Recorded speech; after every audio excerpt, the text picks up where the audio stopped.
आइए दोस्तों, आज हम लोग क्या सीखेंगे जहां से हम लोग छोड़े थे। मतलब हम लोग अप्लाइड मैथमेटिक्स सेकंड के 3D चैप्टर को पढ़ रहे थे, जिसमें हम लोगों ने इंट्रोडक्शन देख लिया था। द पॉइंट इन स्पेस इस चैप्टर के आगे हम लोग कॉन्सेप्ट 2 की तरफ बढ़ेंगे। प्यारे दोस्तों, कॉन्सेप्ट 2 में हम लोग सीखेंगे कैसे किसी पॉइंट का निर्देशांक दिखाते हैं। उसके आगे हम लोग देखेंगे दो बिंदुओं के बीच की दूरी। दो बिंदुओं के बीच की दूरी से रिलेटेड जितने क्वेश्चन बनते हैं उन सब पर आज हम लोग डिस्कस करेंगे। ठीक है प्यारे दोस्तों, एक बार आप लिंक को शेयर कर दीजिए, फटाफट लोगों को जोड़ लीजिए और फिर आइए आप सुरक्षा से आज का प्रोग्राम। तो प्यारे दोस्तों, आज हम लोग कॉन्सेप्ट 2 की तरफ पढ़ते हैं। इसकी जो पहले वाली क्लास थी उसमें हम लोगों ने केवल कोऑर्डिनेट, ये सभी ऑक्टेन, प्लेन, ये सब सारी चीजें देख लिया था। बेसिक चीजें हमारे कॉन्सेप्ट जो है वो फर्स्ट एपिसोड से ही मजबूत होती हैं। यदि फर्स्ट एपिसोड की सारी चीजें समझ में आ गई थी तो अब आगे कोई प्रॉब्लम आने वाला है नहीं, क्योंकि वही बेस है और हर चीजें क्या होती है बेस पर ही टिकी होती है। यदि बेस मजबूत तो फिर तो इमारत तो बनेगी। ठीक है, आइए चलते हैं उसके आगे से। तो कॉन्सेप्ट 2 की तरफ प्यारे दोस्तों हम बढ़ेंगे। कॉन्सेप्ट 2, ठीक है। कॉन्सेप्ट 2 में हम लोग देखेंगे द पॉइंट इन स्पेस, अंतरिक्ष में बिंदु।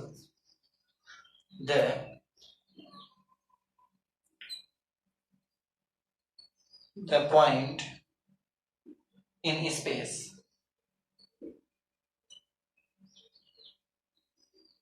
द पॉइंट इन स्पेस, अंतरिक्ष में बिंदु।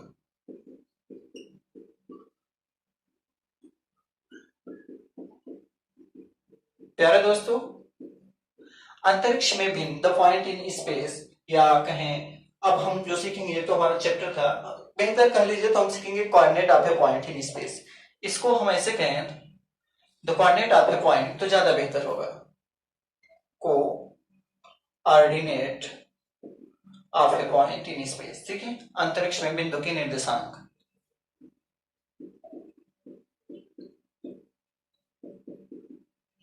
ठीक प्यारे दोस्तों, अंतरिक्ष में बिंदु की निर्देशांक क्या है, कैसे होता है, कैसे उसको स्थापित करते हैं, ये सारी चीजें हम लोग चल रहे हैं, इसको सीखने चल रहे हैं। तो प्यारे दोस्तों, एक बात बताइए आप लोग, अंतरिक्ष मतलब हमने कल ही बातें कर लिया था कि अंतरिक्ष मतलब कोई 3D है। 3D मतलब जिसमें तीन चीजें आए, तीन विमाएं आए, लंबाई, चौड़ाई और ऊंचाई।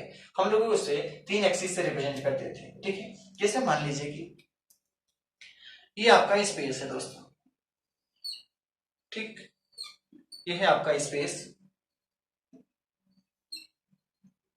यदि चीजें न लिखी तो हमको बता दीजिएगा, ठीक है। अब प्यारे दोस्तों, एक बात बताइए आप, जैसे मान लीजिए एक स्पेस में कोई बिंदु है, ये मान लेते हैं हम P, ये P कोई बिंदु है इस स्पेस में, ठीक है। इस स्पेस में कोई बिंदु है जिसे हम मान लेते हैं P। अब P हमें इस बिंदु के निर्देशांक को दिखाना है, ठीक है, हमें दिखाना है कि इस बिंदु का निर्देशांक क्या होगा। प्यारे दोस्तों, हम इसमें दो चीजें सीखेंगे। या पहला चीज, किसी बिंदु का कोई बिंदु दिया गया है, उसका निर्देशांक क्या होगा ये बताएंगे हम। इसकी विपरीत जो चीजें होती हैं, मतलब इसका उल्टा, हाँ ठीक, एक मिनट,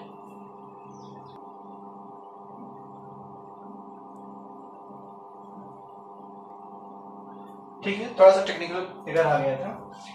यदि कोई बिंदु दिया गया है तो उसको निर्देशांक दिखाएंगे। इसका अपोजिट, यदि निर्देशांक दिया गया है तो उस बिंदु की स्थिति क्या होगी, इस पर भी हम लोग डिस्कस करेंगे। ठीक है, तो जैसे मान लीजिए कोई बिंदु P दिया है, तो प्यारे दोस्तों ये हमारा तल है, ये तो एक्सिस है, ये एक्स एक्सिस, ये वाई और ये जेड, ठीक है। तो हम क्या करते हैं, सबसे पहले उसको जो इससे लंब खींचते हैं इस तल पर, एक्स वाई तल पर, ठीक है। एक्स वाई तल पर लंब आ गया हमारा, तो जो बिंदु मिला उस बिंदु का निर्देशांक हमने क्या बताया, मान लिया इस बिंदु का निर्देशांक है यम, ठीक है दोस्तों। उसके बाद क्या करते हैं, फिर इस बिंदु से इस अक्ष पर लंब डालते हैं, ये, ठीक। मान लीजिए ये जो बिंदु आया हमारा, ये बिंदु क्या हो गया, यम, ठीक। अब यहां से लेकर के हम इस ओरिजिन पर जाएंगे, ओरिजिन को, ठीक है। प्यारे दोस्तों, एक बात देखें, तो जो हम यहां क्या किए, हम ये P से लेकर के यम तक आए तो किसके पैरेलल आए, जेड के पैरेलल आए। मतलब इस तल से हम ऊंचाई पर गए थे, ऊंचाई पर गए थे तो हमें कौन सा निर्देशांक आएगा, जेड। मतलब ऊंचाई से नीचे आने के लिए जेड ऊंचाई तो नीचे आएंगे, जितनी हाइट पे गए थे उतनी हाइट से नीचे आएंगे, तो जेड आए। प्यारे दोस्तों फिर इसके बाद इस बिंदु से यहां तक पहुंचने के लिए ये वाई एक्सिस है, इस वाई एक्सिस से होकर के हमें इस पर जाना होगा, इसलिए इसका निर्देशांक क्या हो गया, वाई।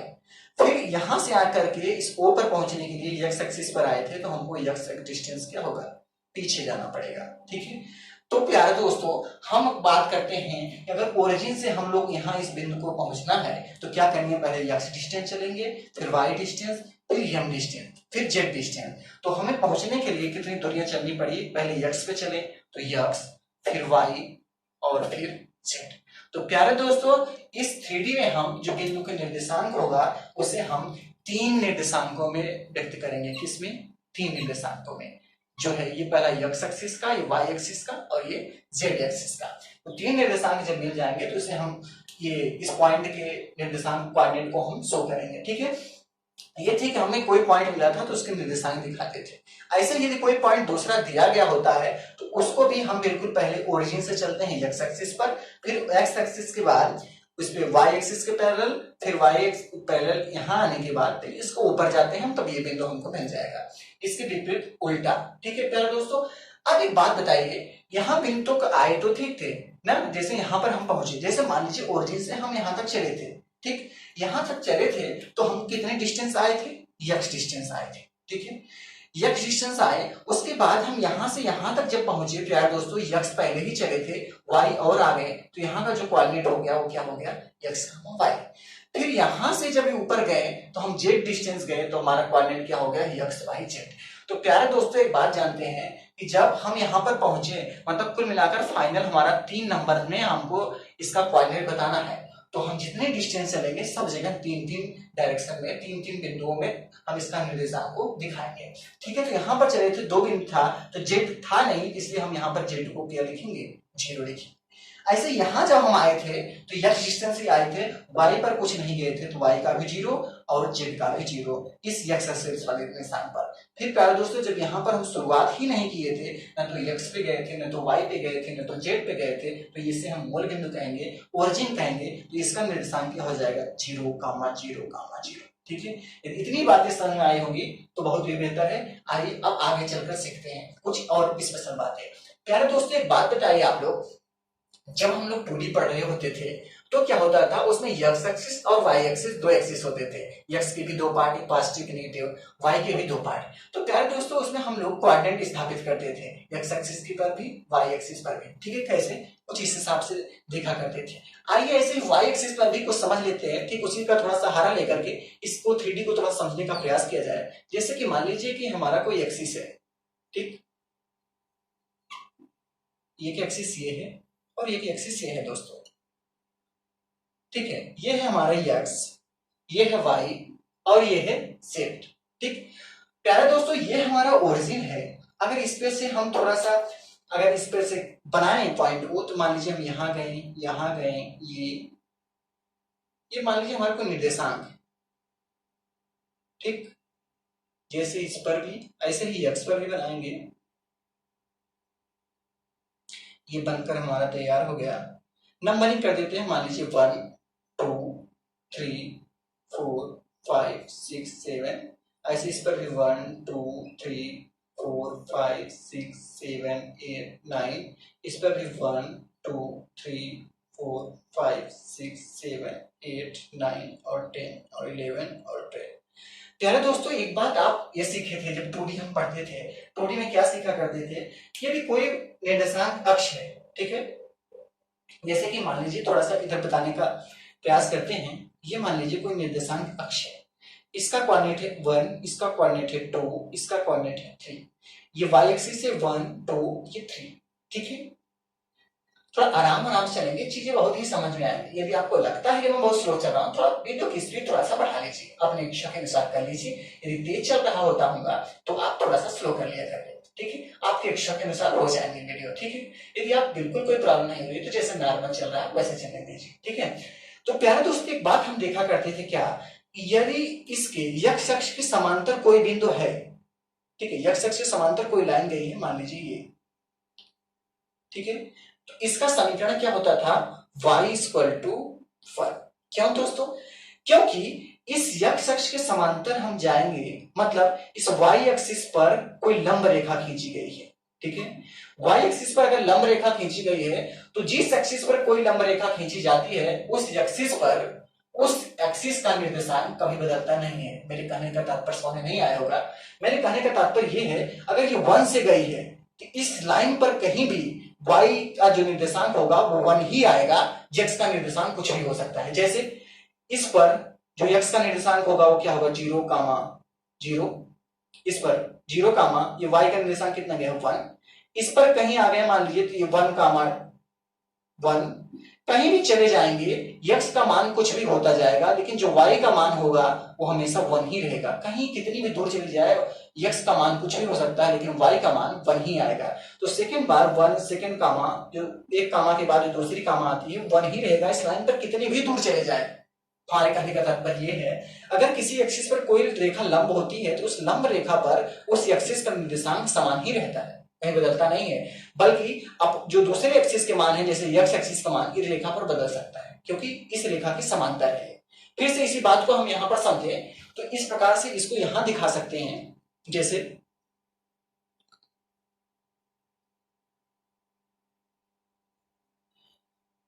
दोस्तों कि मान लीजिए कि ये कोई लाइन है। एक बात हमने पहले ही शुरू में बताया था कि ये जो रेखाएं दिख रही हैं एक दूसरे पर लंब है, ये परपेंडिकुलर है। इनको आप इसका ऑब्ट्यूस एंगल ना समझना, ये इस पर प्यार दोस्तों ये लंब है, इस पर क्या है, ये परपेंडिकुलर 90 डिग्री बना रही है इस पर, ठीक है, ये 90 डिग्री बना रही है। तो अगर हम इस पे कोई लाइन खींचे तो इसका मतलब समझ लेना कि इस पर लंब है, कोई पैरेलल नहीं है। जैसे यहां पर अगर हम कोई लाइन यहां खींच कर बताएं, ठीक है, इस पर अगर कोई लाइन हम खींचे, जैसे कि मान लीजिए कि ये 6 से होकर के कोई लाइन जाएगी, इस बिंदु इस रेखा पर जो y का निर्देशांक होगा वो 6 ही होगा, x का निर्देशांक कुछ भी हो सकता है और z का निर्देशांक भी कुछ भी हो सकता है। इस रेखा कहीं पर भी जो y का निर्देशांक होगा वो 6 ही होगा, ठीक है। अब दोस्तों जैसे इधर बढ़ते चले जाएंगे, अगर इधर थोड़ा सा बढ़ेंगे तो x, ये y के निर्देशांक में जा रहे हैं तो y की वैल्यू देखिए, ये z का निर्देशांक है 6, तो z का निर्देशांक 6 ही रहेगा, ठीक है, ये 6 रहेगा। y का कुछ भी हो सकता है, x का भी कुछ भी हो सकता है, ठीक है। अब जैसे जैसे y की तरफ बढ़ते जाएंगे तो y का निर्देशांक जो है बदलता चला जाएगा, लेकिन 6 जो है इसकी वैल्यू वही रहेगी। जैसे अगर यहाँ है कोई पॉइंट पर तो ये y की वैल्यू क्या है 1 और x की वैल्यू अभी कुछ है नहीं इसमें, ठीक है। तो क्या करते हैं हम, ये x की वैल्यू हमें नहीं पता है, लेकिन y की वैल्यू 1 है और z की वैल्यू क्या है 6 ही रहेगी। इधर कितनी भी दूरी चली जाए, जैसे मान लीजिए यहाँ पर पहुंच गए तो x की वैल्यू कुछ भी हो सकती है, लेकिन y की वैल्यू क्या आएगी, अगर 7 के सीध में है, ठीक है, मान लीजिए यहाँ कोई पॉइंट है, 7 के सीध में है तो 7 ही रहेगी, लेकिन जो z की वैल्यू है वो प्यारे दोस्तों 6 ही रहेगी। यदि मेरी बात समझ में आ रही है तो बताइए, ठीक है। ऐसे ही जैसे इस पर चले जाए, यहां मान लीजिए कोई रेखा खींची 9 पर, ठीक है, तो इस रेखा पर जहां भी कहीं भी जाएंगे तो x की वैल्यू होगी वो 9 ही आएगी, y और z की वैल्यू कुछ भी हो सकती है, ठीक है।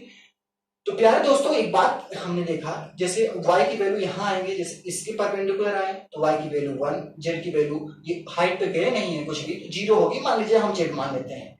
ऐसे ही मान लीजिए 2 के समांतर आए, ठीक है, 2 स्टेप आगे गए, एक स्टेप और 2 स्टेप आगे गए, तो y की जो वैल्यू होगी वो 2 हो जाएगी, z की वैल्यू वही रहेगी, ठीक है। ऐसे ही मान लीजिए अगर हम यहाँ 7 पर आ गए, 7 पर आ गए तो x की वैल्यू जो रहेगी दोस्तों 9 ही रहेगी और y की वैल्यू क्या रहेगी 7 हो जाएगी, z की वैल्यू कुछ भी हो सकती है, ठीक है।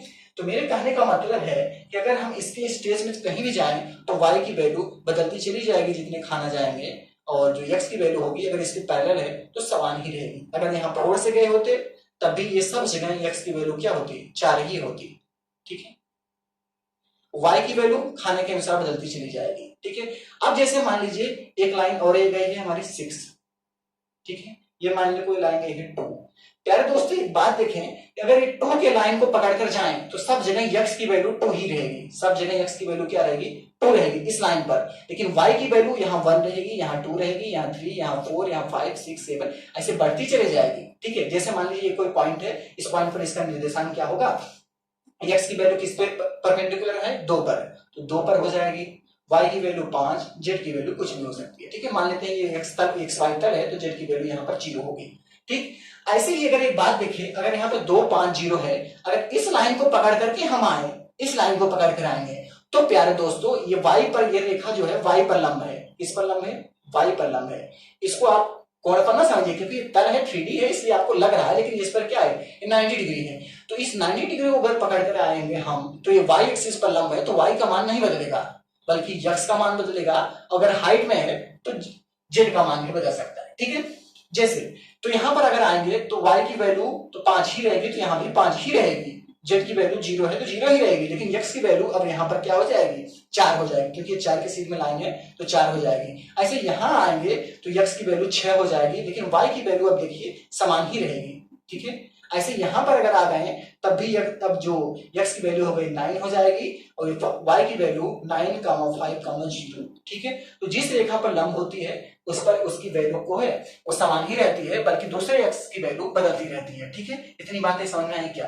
अब ठीक है, जैसे मान लीजिए ये प्यारे दोस्तों एक्स वाई तल है, ये क्या है हमारा? एक्स वाई तल है, और एक्स वाई तल पर जो एच की वैल्यू होती है वो 0 होती है, क्योंकि अगर कोई हाइट नहीं है, हमारे जमीन पर कोई बिल्कुल हाइट नहीं है, तो जेड की वैल्यू क्या होगी? 0 होगी। लेकिन यही हाइट मान लीजिए कुछ बढ़ जाए, ठीक है, हाइट बढ़ जाए, मान लीजिए कुछ ऐसा आ जाए,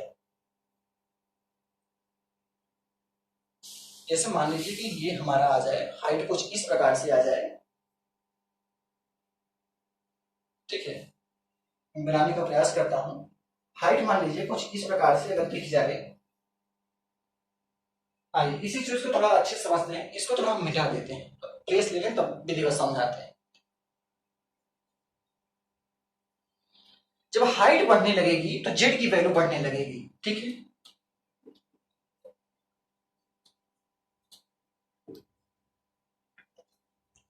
यदि हाइट नहीं बढ़ रही है तो जेड की वैल्यू सीमित रहेगी। उस तल पर यदि आगे पीछे होते हैं तो एक्स वाई की वैल्यू बदलेगी, न कि जेड की वैल्यू बदलेगी। ठीक है, थोड़ा समझने का प्रयास किया जाए तो आएगा समझ में। जैसे मान लीजिए कि यह है आपकी कोई एक्सिस,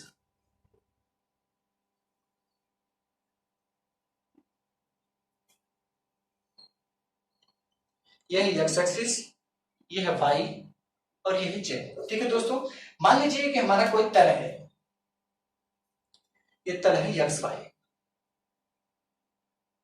ये तल है हमारा एक्स वाई। ठीक, अब इस एक्स वाई तल के अगर हम समांतर, एक बात जान लीजिए दोस्तों, एक्स वाई तल है, ये इसका ओरिजिन पॉइंट है, और इसका ओरिजिन पॉइंट का निर्देशांक क्या है? 0, 0, 0।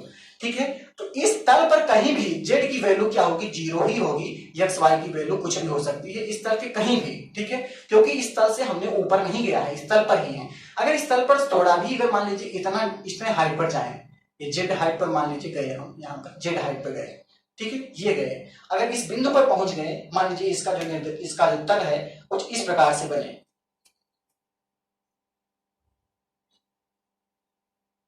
ठीक है, इसका जो तल मान लीजिए ये हो जाए,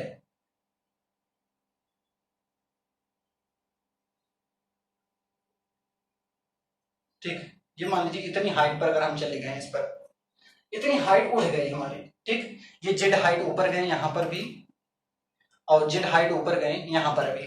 ठीक, ये जेड हाइट ये भी उठ गई। तो प्यारे दोस्तों ये जो हमारा नया वाला तल आया, ऊपर वाला जो तल आया, इस तल पर दोस्तों जो जेड की वैल्यू होगी वो स्थिर रहेगी। कितना रहेगा? जेड ही रहेगा। इस बिंदु पर जेड की जो एक्सिस है वो इतना, जो जेड का निर्देशांक आएगा वो जेड ही रहेगा, और वाई की वैल्यू और एक्स की वैल्यू कुछ भी हो सकती है, एक्स वाई जेड की वैल्यू कुछ हो सकती है। जैसे अगर यहाँ पर है, ये एक्स एक्सिस पर है, तो एक्स एक्सिस पर मान लीजिए कि ये डिस्टेंस आए थे, मान लीजिए कि 9 डिस्टेंस इधर आए थे, ठीक है, 9 डिस्टेंस इधर आए थे एक्स एक्सिस पर, इसकी बिंदु का निर्देशांक हो जाएगा 9 रहेगा। ठीक है, और हम इसमें देखें तो जो y के पैरेलल है, y के परपेंडिकुलर एक भी स्टेप आगे नहीं गए, ना तो एक स्टेप, ना तो 2 स्टेप, ना तो 3 स्टेप, 0 स्टेप ही है। तो ये जो y की वैल्यू होगी वो इस पर क्या हो जाएगी? 0 हो जाएगी। अब कितने हाइट पर ऊपर आया है? तो z हाइट ऊपर आया है, तो ये इसका निर्देशांक क्या हो जाएगा? z हो जाएगा। ठीक है, ऐसे ही दोस्तों यदि मान लीजिए हम यहां पहुंचते थे, यहां अगर यहां पहुंच जाए इस वाले बिंदु पर, ठीक, इस वाले बिंदु पर पहुंचेंगे तो यक्स का जो निर्देशांक था, ये यक्स है जो, वो प्यारे दोस्तों यक्स जो है इस पर ही जा रहा है, तो इसके परपेंडिकुलर इस पर आ रही है, तो इस कहीं पर भी यक्स की जो वैल्यू होगी वो बदलेगी नहीं। क्योंकि ये लाइन जो है इस x वाली लाइन पर क्या है 90 डिग्री बना रहा है, और 90 डिग्री बनाएगा तो कहीं भी इसकी जो वैल्यू होगी वो बदलेगी नहीं, ठीक है, इसकी वैल्यू हमेशा क्या रहेगी, बराबर ही रहेगी। तो इस पूरे लाइन पर चले जाएं, चाहे यहां से लेकर यहां तक जाएं, तो x की वैल्यू 9 ही रहेगी, ठीक है। अब जितना स्टेप आगे बढ़ते जाएंगे y की वैल्यू बदलती चली जाएगी, ठीक है, y की वैल्यू बदलती चली जाएगी। यहाँ पर अगर 2 स्टेप आएंगे 2 स्टेप बढ़ेगी, 3 स्टेप जाएंगे 3 स्टेप बढ़ेगी, ऐसे ही अगर आगे बढ़ते जाएंगे तो y की वैल्यू जो है बदलती चली जाएगी, ठीक है। एक कंडीशन यहाँ पर आ गई, मान लीजिए कोई ये 1 2 3 4 5 6 7 8 9 स्टेप गए तो इसका कोऑर्डिनेट हो जाएगा 9,9, ठीक है। और उसके बाद जो जेड का निर्देशांक रहेगा वो तो रहेगा, ठीक है। अगर यहाँ 1 कामा गए होते तो यह 9,1 जेड, 2 गए होते 9,2 जेड, ऐसे ही 9 पर पहुंच गए, 9 खाना गए तो 9,9 जेड हो जाता है, ठीक है। ऐसे ही यहाँ पर पीछे देखें इस बिंदु पर, तो प्यारे दोस्तों ये y एक्सिस पर पैरेलल है, इसने क्या किया, ये पूरा अपना घटा लिया, जो x का निर्देशांक था ये था, एक स्टेप पीछे गया, 2 3 4 5 7 पूरा 9 स्टेप पीछे चला गया, ठीक है। जिसने क्या किया 9 स्टेप पीछे गया, 1 2 3 4 5 6 7 8 9 स्टेप पीछे चला गया, तो क्या होगा, इसका जो x का निर्देशांक था वो 0 हो जाएगा, y का निर्देशांक क्या है 9 खाना है ही, तो 9 रहेगा ही, और ये z हाइट पर है तो z हाइट रहेगा ही। अगर ये खाना आगे आया होता तो x की वैल्यू क्या हो जाती है 1,9,z हो जाती है। अगर 5 स्टेप आया होता तो 5,9,z हो जाती। तो जैसे जैसे बढ़ता जाएगा तो x की वैल्यू बढ़ेगी न तो y और z की। और इधर से अगर पीछे आता, ये यहाँ पर पीछे आता तो y तो पीछे गया ही है, तो x की वैल्यू जो है वो पीछे गया ही है तो 0 ही रहता, लेकिन y का जो निर्देशांक है वो कम हो जाता, तो यहाँ 8 हो जाता, यहाँ 7, यहाँ 6 हो जाता, और ये हाइट पर है तो z ही रहता। तो प्यार हमें आशा करते हैं कि जो आपको ये वैल्यू होगी समझ में आया होगा, ठीक है। जैसे एक एग्जाम्पल और लेते हैं, उसमें अगर निर्देशांक देखें तो आप कैसे बताएंगे निर्देशांक, ठीक है, तो उसमें कैसे स्थापित करेंगे किसी बिंदु का निर्देशांक। आइए एक ऐसा देखते हैं, जैसे कि मान लीजिए ये हमारा कोई एक्सिस है अंतरिक्ष,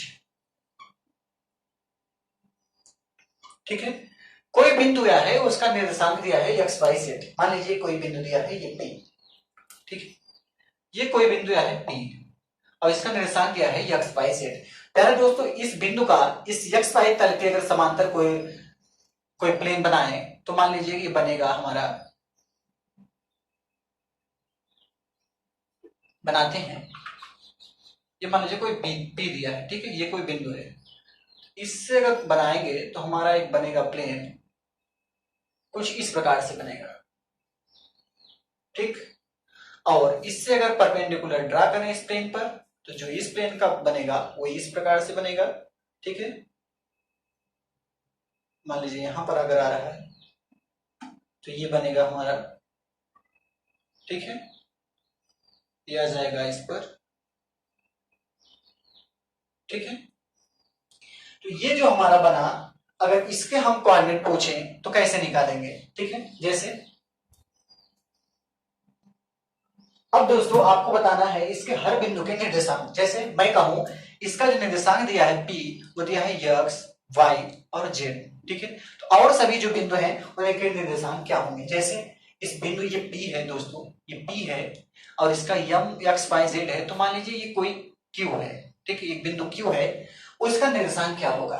प्यारे दोस्तों एक बात देखें, ये जो बिंदु x थी वो x यहाँ x डिस्टेंस तक ये आई थी आगे, x डिस्टेंस तक आगे थी, तो ये भी तो x डिस्टेंस तक ये आगे आई थी ये, तो आपने क्या किया इस बिंदु को x डिस्टेंस पीछे ले गए, आप x डिस्टेंस यहां से लेकर के यहां तक पहुंच गए ना, इस सीध में गए तो जो x का डिस्टेंस था वो तो घट करके 0 हो गया, ठीक है, 0 हो गया, लेकिन y डिस्टेंस जो आपने यहां से यहां तक डिस्टेंस कवर किया था y डिस्टेंस, वो आपका भी अभी भी तो ये y डिस्टेंस है ही, ठीक है। तो जो y की वैल्यू होगी वो y ही रहेगी, ठीक। लेकिन z डिस्टेंस जो है आपने z हाइट पर गया था, यहां पर आपने ऊपर z हाइट, ये जो P आई थी कैसे आई थी, z हाइट ऊपर गए थे ना यहाँ से, तभी तो आई थी ये z हाइट, ठीक। और x कैसे आया था, यहाँ से ये x यहाँ से यहाँ तक आए थे, और y कैसे आया था, ये जो डिस्टेंस आपको y था वो इतना आपने चल करके गया था, ठीक। तो जो इसका डिस्टेंस है, जो इसका कोऑर्डिनेट है वो कितना हो जाएगा, यहाँ पर y जो x था वो x का 0 हो गया, y डिस्टेंस मतलब ये y डिस्टेंस है ही, और इसका जो हाइट है वो z अभी भी है, तो इसका जो निर्देशांक हो जाएगा 0, y, z हो जाएगा, ठीक है। ऐसे ही अगर ये पीछे लौट करके आए, यहाँ पर पीछे लौट करके आए, तो प्यारे दोस्तों हमने जो यक्स था वो तो पीछे चले ही गए थे, यक्स डिस्टेंस पीछे चले गए थे, इसलिए यक्स डिस्टेंस तो 0 है ही। लेकिन जो वाई डिस्टेंस आगे बढ़कर गए थे, वाई डिस्टेंस भी हमने कम कर लिया, अपना पूरा एकदम कम कर लिया, वाई को भी कर लिया 0। लेकिन प्यारे दोस्तों जेड तो अभी भी ये हाइट पर ही है, इसलिए जेड का जो निर्देशांक होगा वो क्या हो जाएगा, 0 0 जेड। इस बिंदु का मान लीजिए कोई बिंदु है आर है, ठीक है। उसके बाद ये कोई बिंदु है हमारा यस, ठीक, यस है। अब इस बिंदु का निर्देशांक पूछे तो प्यारे दोस्तों आपने क्या किया, यहां से यक्स डिस्टेंस चल करके आया, ठीक है, यक्स डिस्टेंस चल करके आया। लेकिन जो आपका जो वाई डिस्टेंस यहां से यहां तक की दूरी थी वो आपने क्या किया, यहां से यहां तक गए थे तब वाई मिली थी, लेकिन आपने वाई भी पीछे कर लिया अपना, इस बिंदु से y कम है ना ये, तो इसलिए जो y का निर्देशांक है यहाँ पर 0 हो जाएगा। यस कोई बिंदु है तो यक्स की जो निर्देशांक आएगा उसने आपने 0 से लेकर के यक्स डिस्टेंस चल करके आया, इसलिए यक्स का निर्देशांक यक्स होगा। लेकिन y का निर्देशांक आपने पूरा कम कर लिया y, इसलिए y 0 हो जाएगी। लेकिन अभी भी ये h हाइट पर है ये बिंदु, इसलिए जेड का निर्देशांक क्या हो जाएगा, अभी भी जेड ही रहेगा। तो इसका जो निर्देशांक आएगा यक्स कामा 0 जेड आएगा, ठीक है। ऊपर के चारों बिंदु का निर्देशांक हमने देख लिया। अब आइए नीचे का देखते हैं। तो प्यारे दोस्तों एक बात ये जान लीजिए, ये ओरिजिन है, इसका निर्देशांक हो जाएगा 0 ठीक है। अब आपने क्या किया, यक्स डिस्टेंस चल करके इस पॉइंट पर पहुंचा, ठीक, यक्स डिस्टेंस चल कर पहुंचा, इसलिए यक्स का निर्देशांक क्या हो जाएगा यक्स। लेकिन अभी भी आपने y पर एक भी स्टेप नहीं गया है, ये y पर स्टेप जाएंगे तब तो y का निर्देशांक आता है, लेकिन एक भी स्टेप आगे नहीं बढ़े हैं, इसलिए यहाँ पर देखिए y ये एक स्टेप था, ये 2 स्टेप था, ये 3 स्टेप था, लेकिन आपने एक भी स्टेप आगे नहीं गया ना, तो इसलिए क्या हो जाएगा, y का कामा क्या हो जाएगा, 0 हो जाएगा। और आपने जेड हाइट जो ऊपर गए थे आपने उतर आया है, नीचे चला आया है, इसलिए जेड की वैल्यू क्या हो गई, 0 हो गई। तो इस एक्सिस पर जेड की वैल्यू और वाई की वैल्यू दोनों 0 0 है, और एक्स की वैल्यू क्या है, एक्स ही रहेगी। अब आपने 1 स्टेप 2 स्टेप 3 स्टेप चल चल करके वाई स्टेप आगे गया आपने, तो जो y की वैल्यू हो जाएगी वो क्या हो जाएगी, y होगी। लेकिन अभी भी आप यक्स से इस पर परपेंडिकुलर है, तो परपेंडिकुलर पर हमने बताया था कि जो यक्स की वैल्यू होगी वो बदलेगी नहीं। जैसे यहाँ पर यक्स है, सब जगह यक्स ही रहेगा, तो यहाँ पर भी क्या रहेगा, यक्स ही रहेगा। और आपने थोड़ा सा भी हाइट नहीं गया है, यहाँ जेड था, अब नीचे उतर आया, तो जेड की वैल्यू क्या रहेगी, 0 हो जाएगी। इसलिए इस बिंदु का निर्देशांक क्या हो गया, यक्स कामा वाई कामा 0, ठीक है।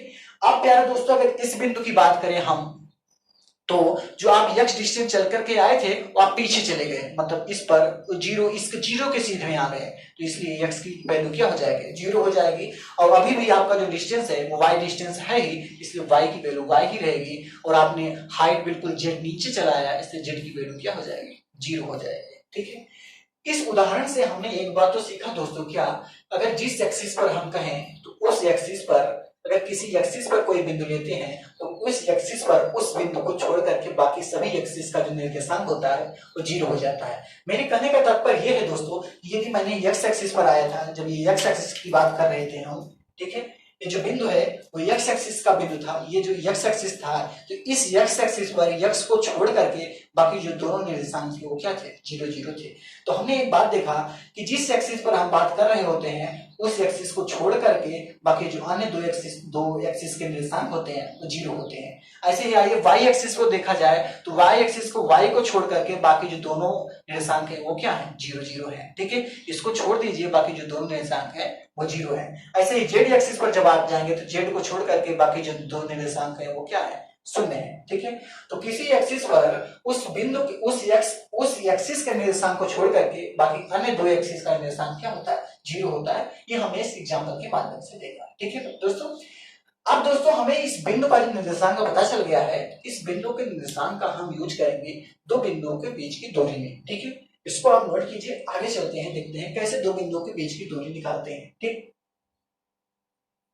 जल्दी से इसको नोट कीजिए, फिर आगे चलते हैं। आइए दोस्तों अब हम देखते हैं कॉन्सेप्ट 3 की तरफ चलते हैं, ठीक है। कॉन्सेप्ट 3, तो कॉन्सेप्ट 3 में दोस्तों हम लोग सीखेंगे दो बिंदुओं के बीच की दूरी ज्ञात करना, ठीक है। दो बिंदुओं के बीच की दूरी, the distance between two points, ठीक है। तो हम सीखेंगे, देखिए कॉन्सेप्ट 3 में हम कई चीजें सीखेंगे, दो बिंदुओं के बीच की दूरी ज्ञात करना, और जब कई बिंदु दिए रहे हैं तो हमें ये सिद्ध करना कि वो बिंदु क्या है, निर्देशांक है कि नहीं, मतलब सॉरी वो संरेख है कि नहीं, मतलब एक सीधी रेखा में है कि नहीं, इसी कॉन्सेप्ट के अंदर सीखेंगे। और ये सीखेंगे कि कोई बिंदु दिया रहे तो प्यारे दोस्तों पहले हम ये सीख लेते हैं कि कोई बिंदु का प्रतिबिंब कैसे ज्ञात करते हैं। तो प्रतिबिंब सीखेंगे, उसके बाद सीखेंगे किसी अनुपात में विभाजित कर रहा है, तो ढेर सारी चीजें हैं, धीरे धीरे सीखेंगे। ठीक है, पहले आइए चेक करते हैं हम कि कोई तो बिंदु दिए रहे, अगर कोई एक बिंदु दिया रहे तो उसका प्रतिबिंब कैसे। ठीक है, तो आइए इसका जो पहला कॉन्सेप्ट है हम सीखेंगे किसी समतल में प्रतिबिंब ज्ञात करना। ठीक है, जो पहला कॉन्सेप्ट है दोस्तों क्या होता है कि एक नंबर में हमारे बोर्ड एग्जाम में पूछ लेता है कि कोई बिंदु दिया रहता है, कहता है एक्स वाई समतल में या वाई जेड समतल में या जेड एक्स समतल में, किसी में भी उस बिंदु का प्रतिबिंब पूछेगा। तो प्रतिबिंब में थोड़ा कॉन्सेप्ट समझ लेंगे तो बहुत ही आसान है, फट से आ जाएगा, तो एक नंबर मिल जाता है हमको। ठीक है, तो आइए उस कॉन्सेप्ट को भी समझ लेते हैं हम। किसी समतल में, किसी बिंदु, किसी समतल में, किसी समतल में बिंदु का प्रतिबिंब ज्ञात करना, बिंदु का प्रतिबिंब ज्ञात करना,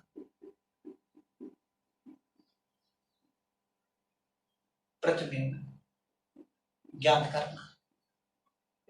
ठीक है दोस्तों, किसी समतल में प्रतिबिंब ज्ञात करना। प्यारे दोस्तों ये जो समतल है वो हमारा कार्य करता है समतल दर्पण की भांति। जैसे एक सिद्धांत हम लोगों ने पढ़ा था कि समतल दर्पण के सामने कोई वस्तु जितनी दूरी पर रखी जाती है उसका प्रतिबिंब उस दर्पण में उतनी दूरी पीछे बनता है। ठीक है, ये बात याद होगा ना। तो इस किसी जिस समतल को कहेगा उस समतल को हम क्या समझेंगे, दर्पण समझेंगे। मेरे कहने का तात्पर्य यह है कि जैसे मान लीजिए कि कह रहा है कोई बिंदु दिया है, कोई बिंदु है, मान लीजिए कि पहले एक समतल है, मान लीजिए समतल है एक्स वाई, थोड़ा सा मैं बना देता हूं प्लेन। ये एक्स वाई मान लीजिए कोई समतल है प्यारे दोस्तों, ये है एक्स वाई समतल, एक्स वाई समतल। ठीक है, एक्स वाई समतल है।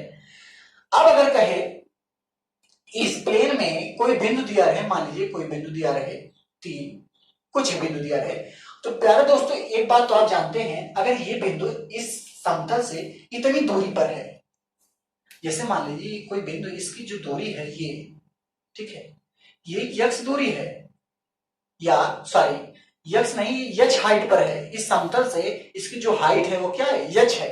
ठीक, इसकी हाइट है यच है, तो प्यारे दोस्तों इसका जो प्रतिबिंब बनेगा इस समतल दर्पण के उतनी दूरी पीछे ही तो बनेगा। ये तो समतल दर्पण की जो दर्पण होता है, समतल दर्पण, उसके प्रतिबिंब का जो सिद्धांत होता है यही तो होता है ना, कि जिस इसके सामने जितनी दूरी पर रहेगा उसका प्रतिबिंब उतनी पीछे बनेगा। तो इसका दोस्तों जो प्रतिबिंब है वो कितनी दूरी पर बनेगा, ये बन जाएगा, इसका भी जो पीछे का डिस्टेंस होगा वो कितना होगा, जेड हो जाएगा। ठीक है, तो इस बिंदु का क्या हो जाएगा, जेड हो जाएगा। लेकिन प्यारे दोस्तों एक बात आप जानते हैं, अगर ये पॉजिटिव डायरेक्शन में है, ये पॉजिटिव डायरेक्शन में है, ये किस में चला जाएगा, नेगेटिव डायरेक्शन में चला जाएगा। तो जो इसका ये जेड डिस्टेंस ऊपर था वो अब क्या हो जाएगा, जेड डिस्टेंस पीछे, इसे कहेंगे माइनस जेड कहेंगे। ठीक, तो एक बात ये जान लीजिएगा आप, जैसे इस बिंदु का कोई निर्देशांक दिया रहे एक्स वाई जेड, तो इसका जो बिंदु का निर्देशांक रहेगा वो एक्स और वाई का तो समान रहेगा, लेकिन जेड का क्या हो जाएगा, माइनस जेड हो जाएगा। ठीक है, जैसे हम ये देखिए, अगर इस बात को अगर आपको इस समझ ना आए कि कैसे एक्स वाई की बराबर रहती है, तो एक प्रकार से यहां समझ लीजिए, जैसे ये कोई निर्देशांक है, ये कोई एक्सिस है, ये मान लीजिए वाई एक्सिस है, और ये है हमारा एक्स एक्सिस। ठीक, ये एक्स एक्सिस है। प्यारे दोस्तों एक्स एक्सिस जितना ये बिंदु ये था, जो ये बिंदु का जो ये यहां से यहां तक का जो डिस्टेंस था तो इसका भी तो यही रहेगा। ठीक है, ये बात समझिएगा आप। उसके बाद अगर हम देखें, जैसे क्या कहते हैं, ठीक है, एक बात जान लीजिए दोस्तों, एक बात हम जानते हैं क्या, जैसे दोस्तों एक्स वाई तल है, इस पर जो परपेंडिकुलर लाइन आएगी वो कौन सी एक्सिस होगी, जेड होगी। ठीक है, क्योंकि एक्स वाई प्लेन पर परपेंडिकुलर जेड बनाती है, और वाई जेड पर एक्स बनाती है, और एक्स और जेड एक्स पर वाई बनाती है। जैसे अब हम बात करें वाई और जेड की। ठीक है, जैसे कि मान लीजिए वाई और जेड है, ये हमारा कोई प्लेन है, वाई और जेड। तो प्यारे दोस्तों ये देखिए, ये वाई और जेड प्लेन है, इस पर जो परपेंडिकुलर लाइन होगी वो कौन सा एक्सिस होगी, एक्स एक्सिस होगी। ठीक है, एक्स एक्सिस। मान लीजिए इसके सामने कोई बिंदु है, ये कोई बिंदु है पी। ठीक, इसका जो डिस्टेंस है वो एक्स डिस्टेंस पर है, क्योंकि ये जो प्लेन है हमारा, ये कौन सा प्लेन है दोस्तों, ये प्लेन है वाई और जेड प्लेन। ठीक है, प्लेन जो पढ़ाते वक्त हम बता रहे थे कैसे वाई जेड प्लेन है। ठीक, अब इसके सामने एक्स डिस्टेंस पर अगर कोई पॉइंट पी है तो इसका जो प्रतिबिंब बनेगा वो इसकी क्या करेंगे, पी डिस्टेंस पर क्या हो जाएगा, पीछे बने। एक्स डिस्टेंस आगे था तो एक्स डिस्टेंस पर इसकी जो पॉइंट होगी वो पीछे आ जाएगी। ठीक है, अगर यहाँ इसका कोई निर्देशांक है एक्स वाई जेड है दोस्तों, तो इसके पीछे एक्स डिस्टेंस अपोजिट चला जाएगा तो इसका निर्देशांक हो जाएगा minus x comma y comma z. ठीक है, तो माइनस एक्स वाई जेड होगा, क्योंकि वाई जेड प्लेन पर देखिए इसमें एक्स नहीं है, तो इसका जो डायरेक्शन, इसका जो इस पर परपेंडिकुलर लाइन होगी वो एक्स एक्सिस होगी। एक्स वाई पे जेड नहीं था तो जेड लिया हमने, और वैसे वाई जेड में एक्स नहीं था तो एक्स लाइन लिया हमने। ऐसे ही अगर एक्स और जेड की बात करें, जेड एक्स की बात करें, जैसे मान लीजिए प्लेन कोई है जेड एक्स प्लेन। ठीक है, ये कोई जेड एक्स प्लेन है, जेड एक्स प्लेन है ये। ठीक है प्यार दोस्तों, अगर जेड एक्स प्लेन में कहेगा कोई बिंदु कितना इसके सामने है, तो ये जैसे मान लीजिए कोई बिंदु ये है। ठीक, ये कोई पी बिंदु है, इसके सामने जेड एक्स प्लेन है ये दोस्तों, जेड एक्स प्लेन,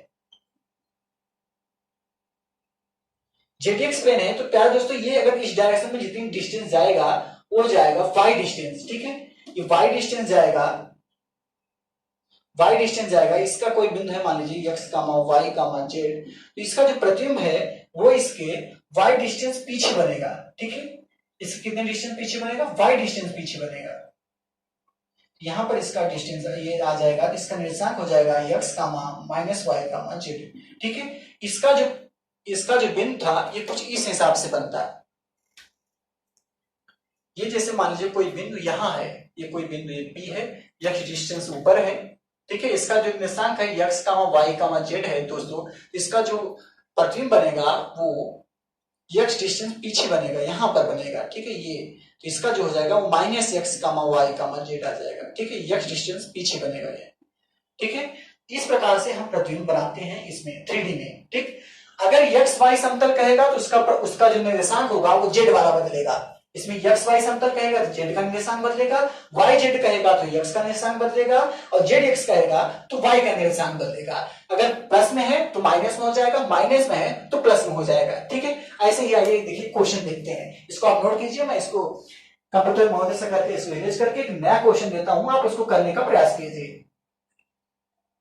दोस्तों एक बिंदु दिया है 5, 4, -3 के समतलों एक्स वाई वाई जेड एवं एक्स जेड में प्रतिबिंब ज्ञात करना है। तो आइए एक एक समतल में प्रतिबिंब ज्ञात करते हैं। तो प्यारे दोस्तों बिंदु जो दिया गया है हमारा 5, 4, -3 का प्रतिबिंब पहले हम निकालते हैं एक्स वाई समतल में। ठीक है, प्रतिबिंब पहला एक्स वाई समतल में। प्यारे दोस्तों अभी हमने एक बात सीखा, क्या एक्स वाई समतल में निकालना है तो एक्स वाई समतल के परपेंडिकुलर कौन सा समतल, कौन सा एक्सिस रहता है, जेड। तो जेड की वैल्यू बदलेगी। ठीक है, तो एक्स वाई जेड में जेड की निर्देशांक क्या है, -3, तो इसका निर्देशांक बदल जाएगा, क्या हो जाएगा +3, बाकी सब ऐसा ही रहेगा। ठीक है, ये पहला क्वेश्चन। दूसरा क्या है, इसी जो बिंदु है इसका वाई जेड समतल में है, वाई जेड समतल। यदि आपको कंफ्यूजन हो कैसे मैंने कहा इसको किया तो आप यहां पर देख सकते हैं, जैसे कि मान लीजिए ये कोई समतल है ये। ठीक, इसके परपेंडिकुलर कोई बिंदु है, उसका निर्देशांक है 5, 4, -3। तो ये हाइट पर आया है, ये एक्स वाई समतल है, तो ये एच डिस्टेंस ऊपर गया है ना, तो ये डिस्टेंस ऊपर कितना है, -3। यदि ऊपर गया है तो ये नीचे आएगा तो +3 हो जाएगा अपोजिट डायरेक्शन में। यूं कहें तो पहले ये बिंदु जो था वो नीचे ही था, मान लीजिए -3 नीचे था। ठीक है, इसका 5, 4, -3 था, तो 3 डिस्टेंस ऊपर चला जाएगा, इसका निर्देशांक क्या हो जाएगा 5, 4, 3। ठीक है, इस हिसाब से करेंगे इसका, तो 5, 4, 3। ऐसे वाई जेड समतल है, वाई जेड समतल आप जानते हैं ऐसे बनता है। अगर इसके सामने कोई बिंदु है जिसका निर्देशांक दिया है कितना 5, 4, 3, जब इसके पीछे जाएगा दोस्तों तो यक्स की वैल्यू बदल जाएगी। ठीक है, इसके पीछे जाएगा तो यक्स की वैल्यू बदलेगी। ये 5 प्लस है, यहाँ पर -4 कामा 4 कामा -3 हो जाएगा। ठीक है, हमने कहा था जिस समतल में कहे उसमें जो एक्सिस नहीं दिया है उसी एक्सिस की वैल्यू बदल देते हैं, 60 ठीक है। तो वाई जेड में यक्स नहीं है तो यक्स की वैल्यू बदल दो, यहाँ 5 है तो यहाँ हो जाएगा -5, बाकी सब ऐसे ही रहेंगे 4 कामा -3। ठीक है, ऐसे तीसरा क्वेश्चन जो है वो क्या है, एक्स जेड प्लेन में। तो एक्स जेड या जेड एक्स कहें, एक्स जेड समतल में, एक्स जेड समतल में निकालेंगे तो प्यारे दोस्त एक्स जेड में वाई नहीं है तो वाई की वैल्यू बदल दो, तो वाई 4 है यहाँ पर -4 हो जाएगा। ठीक है, बस ऐसे ही सिंपल है। आइए मैं आपको एक दो क्वेश्चन दे देता हूं, आप वीडियो को स्क्रीनशॉट लेकर के उसको सॉल्व कर लीजिएगा, वीडियो को पास करके फिर आगे चलिएगा। ठीक है, मैं दे देता हूं, कंप्यूटर होने से कहकर इस पे फोकस करवा देता हूं, आप उसको सॉल्व कर लीजिए। ठीक है दोस्तों, दो क्वेश्चन आपके सामने है। एक बिंदु -4 कामा 3 कामा -2 का एक्स जेड समतल में प्रतिबिंब में ज्ञात करना है। आप कर ही लेंगे कि इसमें कौन सा एक्सिस नहीं दिया है, वाला रूल आप लगा ही लेंगे। फिर इसमें बिंदु 3 कामा 4 कामा -7 का एक्स वाई समतल में प्रतिबिंब ज्ञात करना है। तो इसमें हमें जेड नहीं दिया है तो आपको क्या चीजें बदलना है आप अच्छी तरह जानते हैं, अभी आपने सीखा। ठीक है, इसको नोट कीजिए या स्क्रीनशॉट ले लीजिए, आप इसको सॉल्व करके वीडियो को पास करके इसको सॉल्व कर लीजिए, फिर आगे चलना है। ठीक, आप इसको जल्दी से सॉल्व कीजिए, फिर आगे हम चलते हैं नेक्स्ट कॉन्सेप्ट की तरफ। हो गया होगा, इसको आपने स्क्रीनशॉट ले लिया होगा, क्वेश्चन चला गया। आइए आप देखते हैं कॉन्सेप्ट 3 का, हम सेकंड पार्ट की तरफ चलते हैं। कॉन्सेप्ट 3 के प्यारे दोस्तों हम सेकंड पार्ट में चलते हैं। दो बिंदुओं के बीच की दूरी ज्ञात करना, आप परिचित भी होंगे इससे, तो हम सीखेंगे इसमें दो बिंदुओं के बीच की दूरी ज्ञात करना। तो बिंदुओं के बीच की दूरी ज्ञात करना, बीच की दूरी ज्ञात करना, डिस्टेंस बिटवीन टू पॉइंट्स। ठीक है, distance between two points, distance between two points. ठीक है, कट रहा है क्या है, यहां पर पॉइंट लिखा है। प्यारे दोस्तों हम लोग 2D में जैसा सीखे थे वैसे 3D में ये कोई डिफरेंट नहीं है। ठीक है, जैसे कि मान लीजिए ये हमारा प्लेन है, अंतरिक्ष, स्पेस। प्यारे दोस्तों इसमें मान लीजिए कि हमारा कोई एक पॉइंट दिया है P। ठीक, एक पॉइंट है P और एक पॉइंट है Q। ठीक है, इन दोनों के बीच का डिस्टेंस ज्ञात करना है। तो प्यारे दोस्तों ये इस बीच की इसकी डिस्टेंस आपको निकालनी है ये। ठीक है, इसका निर्देशांक दिया है, मान लीजिए x कामा y कामा z दिया है, इसका निर्देशांक दिया है x1, इसका 1 1 1 है, इसका x2 y2 और z2 है। प्यारे दोस्तों इसमें समतल खींचे हम, अगर समतल बनाना चाहे हम, देखिए एक समतल ये मान लीजिए हमारा कोई बन गया। ठीक है, इस पर भी कोई प्लेन बनाए तो ये प्लेन बन जाएगी हमारा उसी इस हिसाब से।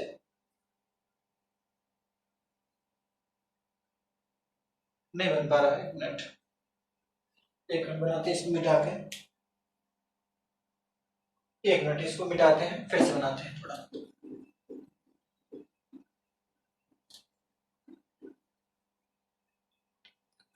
जैसे मान लीजिए कोई पॉइंट है P। ठीक है, एक पॉइंट है P, इसके ऊपर कोई पॉइंट है Q। तो यहां से अगर हम इसको प्लेन बनाएं दोस्तों कुछ इस प्रकार से हमारा बनेगा, ऐसे इसको बनाएंगे। ठीक है, ये है हमारा।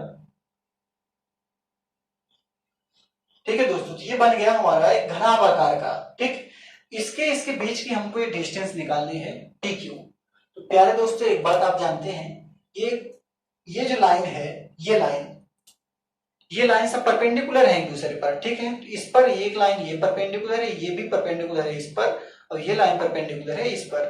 ठीक, आइए ये वाला भी लाइन है इस पर परपेंडिकुलर। आइए ये तो ग्राफ थी, इससे ये हमारा जो निर्देशांक है x1 y1 z1 और यह है x2 y2 और z2। ठीक है, इन्हीं दो बिंदु के बीच का निर्देशांक ज्ञात करना है। तो प्यारे दोस्तों एक चीज हम देखें तो इसके ये जो लाइन है ये बिल्कुल ये समकोण त्रिभुज है और ये समकोण त्रिभुज ये है, दो समकोण त्रिभुज है। इसमें थोड़ा सा आपको कंफ्यूजन हो रहा है, इसलिए आइए इसका एक सरल फिगर हम यहाँ पर बनाते हैं। ये मान लीजिए कि निर्देशांक हो गया, ठीक, छोटा सा बनाते हैं क्योंकि हमें यहाँ सॉल्व भी करना है।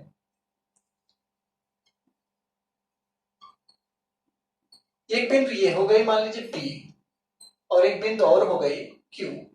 इन्हीं दोनों बिंदुओं के बीच का डिस्टेंस निकालना है दोस्तों। इसका जो निर्देशांक दिया है वो है x1, y1, ये कॉमन z1 और जिसका निर्देशांक है वो है x2 और x2, y2 और z2। ठीक है, इन दोनों बिंदुओं का निर्देशांक ज्ञात करना है। तो प्यारे दोस्तों हम क्या करते हैं, पहले इससे इस पर एक लंब खींचते हैं, यहां और यहां खींचते हैं। ठीक है, एक बात आपको याद होगा, ये जो आए ये z1 डिस्टेंस नीचे आया हमने यहां पर और ये z2 डिस्टेंस नीचे आया। ठीक है, तो प्यारे दोस्तों एक बात ये देख लीजिए, ये जो है ये y1 डिस्टेंस आपने आया यहां पर। ठीक, आप जो आए यहां पर y1 डिस्टेंस आए और यहाँ ये जो डिस्टेंस आपने है यहां तक ये डिस्टेंस जो गए हैं ये y2 डिस्टेंस है। ठीक है, ये y1 और ये y2, यहां से यहां तक जो डिस्टेंस आया आपने x1 और ये x2। ठीक है, ये तो बात की बातें थे। हमें यहां पर क्या लिखना है x1 y1 और ये लिखना है x2 y2।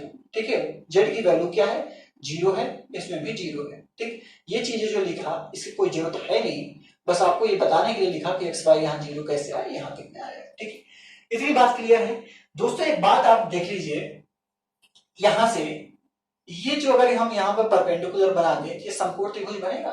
ठीक है, ये मान लीजिए इसका जो कोऑर्डिनेट है ए हो गया, ये बिंदु बी हो गया और ये बिंदु सी हो गया। ठीक है, हमको ये डिस्टेंस चाहिए पी क्यू डिस्टेंस। तो प्यारे दोस्तों पी क्यू डिस्टेंस हम कैसे निकाल सकते हैं, एक फार्मूला हम लोगों ने जानते थे पाइथागोरस थ्योरम। ठीक, पाइथागोरस थ्योरम की मदद से निकालेंगे। हम इसको यहाँ पर थोड़ा सा जगह जाएंगे।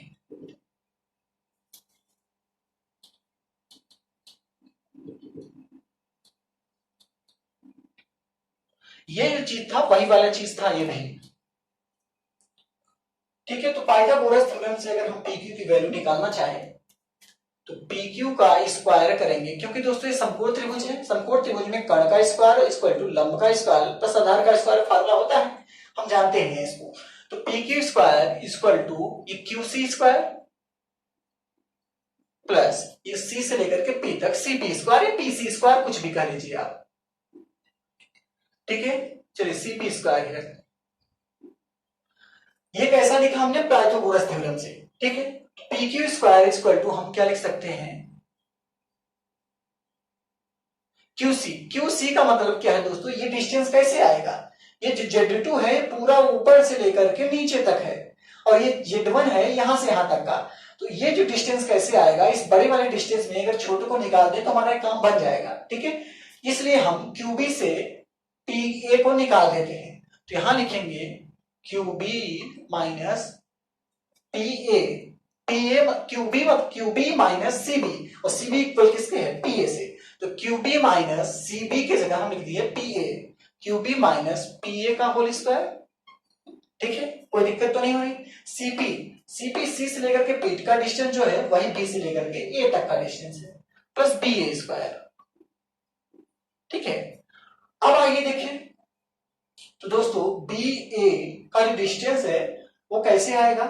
BA का जो डिस्टेंस है ये दो बिंदु है x y, ये है x2 y2, ये 1 और ये भी 1। प्यारे दोस्तों ये 0 है तो इसलिए हम इसको 2D से अगर इसका फार्मूला निकालना चाहें, दो बिंदुओं के बीच की दूरी 2D में हमने क्या फार्मूला पढ़ रखा था कि D इक्वल टू रूट में x2 माइनस x1 का whole square plus y2 minus y1 का होल स्क्वायर। ठीक है, ये 2D से देखें तो x2 माइनस x1 का whole square plus y2 minus y1 का होल स्क्वायर, तो ये हमको आ जाएगा। ठीक है दोस्तों, ये किसका डिस्टेंस है BA का, BA इक्वल टू, ठीक, तो इसका स्क्वायर करें तो BA स्क्वायर इक्वल टू क्या मिल जाएगा हमको x2 माइनस x1 का whole square plus y2 minus y1 का होल स्क्वायर। ठीक है, ये यहां पर आ जाएगा। और यहां पर देखें दोस्तों तो PQ स्क्वायर इक्वल टू हमको क्या मिला क्यू बी का जो डिस्टेंस है वो Z2 का है, इसका मान क्या है Z2 माइनस PA का मतलब क्या है Z1, ठीक, Z1 का होल स्क्वायर और BA स्क्वायर की वैल्यू हमारे पास क्या आ गई x2 माइनस x1 का whole square plus y2 minus y1 का whole square, x2 minus x1 का whole square plus y2 minus y1 का होल स्क्वायर। बस इसको थोड़ा सिस्टमेटिकली लिखें तो हम यहां पर लिख सकते हैं PQ का स्क्वायर इक्वल टू, पहले x लिखें x2 माइनस x1 का whole square plus y2 minus y1 का होल स्क्वायर और प्लस Z2 माइनस Z1 का होल स्क्वायर, ठीक है, वो चीज कर तो नहीं रही है, हाँ ठीक है दिख रहा है। तो यहां पर PQ इक्वल टू हम ऐसा भी लिख सकते हैं PQ equal to under root x2 minus x1 का whole square plus y2 minus y1 का होल स्क्वायर